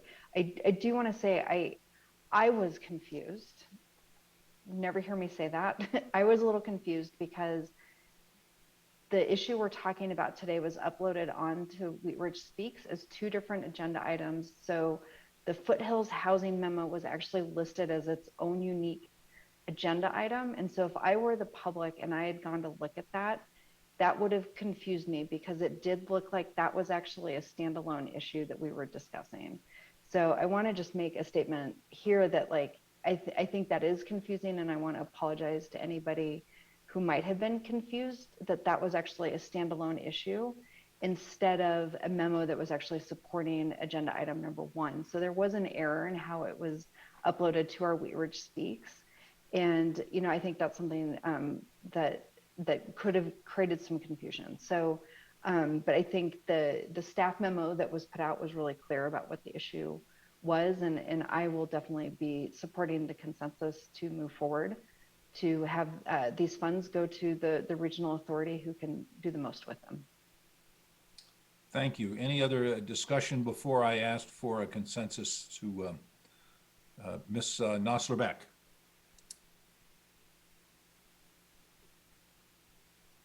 Thanks, Mayor. Just briefly, for folks who've tuned in who are really concerned, maybe it's you, Patrick, or Mayor Pro Tem Hoppy. Could you just explain how, let's say, if any of these sites or any of these funds were going to be used for this type of project, like what would be the first step in that, where the public has an opportunity to engage, just so that I received a couple of emails and a couple calls today about feeling like this might be happening to residents without an opportunity for them to participate. So I just want to share out what would be the thing that ignites it, the public process. Yeah, take that. Yeah, I'll start. Thank you, Councilmember. I think it would depend on what project Foothills Regional Housing chooses. They could use the money for a project in another city in Jefferson County, and they would make us aware of that, but there would be no public process, obviously, in Wheat Ridge. Or it could be used for a project in Wheat Ridge that's a use by right in a certain area of town that's currently zoned for that use. It may not come in front of council. So it really depends on the process. If you want to use the Ridge Home as an example, of course, as we've said numerous times tonight, that property would have to be rezoned. It'd have to be platted. It's got a lot of issues that a lot of the speakers mentioned tonight. It would have to probably have traffic studies. That doesn't have appropriate infrastructure. All of that stuff would have to be looked at. So it really depends on the site and the project. And I'm not sure if Lori or Amy's got anything to add to that. Yeah, let me add that Wheat Ridge's bond cap alone wouldn't be enough to do any project on its own. So it would have to be combined with either balance of state project cap or cap from other communities like we did in Arvada. Arvada didn't have enough cap to do that property either. So we combined it with Golden and Wheat Ridge and Jefferson County and Arvada cap. So it would likely be a piece of a puzzle to get to a final project. It would not be the sole source for us to get any project done. Again, we don't have a contract to purchase Ridge Road or any of that at this point. We don't have a specific site to put this to use this bond cap for right now. We were just trying to give some examples of how we could use it. And again, a good example really is the Allison Village project in Arvada, because we did have to combine several years of cap and cap from many jurisdictions. Thank you. Councillor Hoppy. Thank you. Thank you, Mr. Mayor. I just want to say that I appreciate the work that Foothills Regional Housing does. I know that it takes a lot of partnership with a lot of our area municipalities and our county, and I will support giving them our cap. Thank you. Mayor Pro Tem Hulteen. Thank you, Mr. Mayor. Before I ask for a consensus, I'd like to just make a comment to everybody. Ms. Nasser Beck was just asking what would next steps be. And just a reminder to everybody, if you are interested in following any future proposed development in your city that would require rezoning or any type of action by council, the city has a really fantastic notification system where you can receive agendas. And if you are unsure of how to sign up for getting emails with the city's agendas and how to provide comment, email your city council person and they can send you the information. We have an app that will send you notifications, and you can get emails every week with the things that we're discussing as a council. So that is a great way of tracking what's happening in your neighborhood. And we encourage everybody to sign up for those so that you can be in the know and be informed. So with that, I'd like to ask for a consensus to support the city of Wheat Ridge assigning its private activity bonds to Foothills Regional Housing.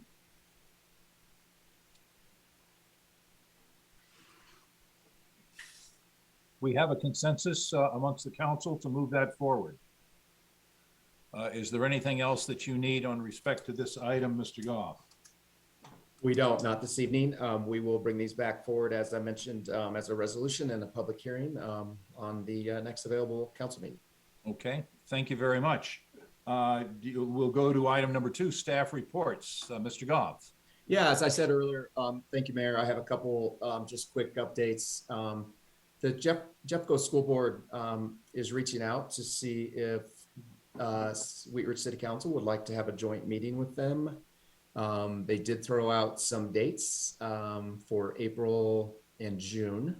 So I guess maybe the question tonight is, are you interested in that? And maybe if you are, I could send out the dates and maybe a doodle poll to see when most people are available. I'm not sure if we'll get all of you available on the same dates. They're kind of random dates. Thursday, April 7th from 5 to 6, Wednesday, April 13th, anytime between 3 and 7. I think they're just talking about an hour meeting. Thursday, June 2nd, 5 to 6, Wednesday, June 8th, sometime between 3 and 7. At this point, they're kind of planning still for virtual meetings. In the past, we've had dinners, but I think at this point, to be safe, they're still planning on a virtual meeting. So is there interest that everybody wants to keep scheduling? Yeah, thumbs up or nodding heads or something like that. Okay. Thank you. We'll send out maybe a doodle poll to see when everybody's most available. And then just a real quick budget update. Good news. We have our December financials in. Keep in mind, some revenues are a month or 2 months behind. So all the retail sales for Christmas in December, we don't get that sales tax until this month. So, but preliminarily, our numbers are looking really good. Sales tax is really strong, 12% over last year, 16% over 2019. That includes lodger's tax. Our use tax is up 42% over last year, but a good chunk of that is because of the construction of the SCL Health Hospital. Our license and permit revenues are up 20% over last year. Again, a lot of that is because of SCL Health. and also increase in revenues of 13% increase in new business licenses, short-term rental licenses, and tobacco licenses.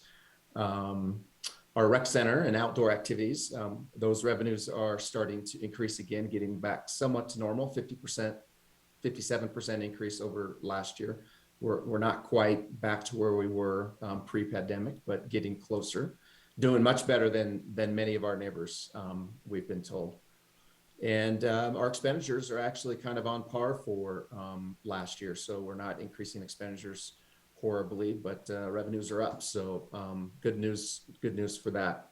We do have a study session scheduled soon to come back to council to talk about revenues in more detail and how we're going to, what staff would propose to use the ARPA dollars, American Rescue Act dollars, and the reimbursement from Clear Creek Crossing Development, how we could use those dollars for city projects. The good news is on the American Rescue Act dollars, the city or the Treasury Department did put out final guidance on how to use the dollars, and they made it much more flexible.